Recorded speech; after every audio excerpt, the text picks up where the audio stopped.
बिस्मिल्लाहिर्रहमानिर्रहीम। अस्सलामुअलैकुम। आप देख रहे हैं 1/1 न्यूज़ HD।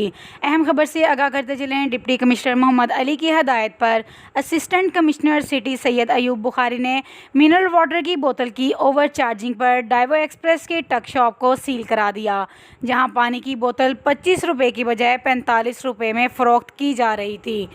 आपको अपडेट करते चलें। डिप्टी कमिश्नर मोहम्मद अली की हदायत पर सैयद अयूब बुखारी ने मिनरल वाटर की बोतल की ओवर चार्जिंग पर डाइवो एक्सप्रेस की टक शॉप को सील करा दिया। पानी की बोतल 25 रुपये के बजाय 45 रुपये में फ़रोख्त की जा रही थी। मज़ीद खबरों के लिए देखते रहिएगा हमारा चैनल 1/1 न्यूज़ HD।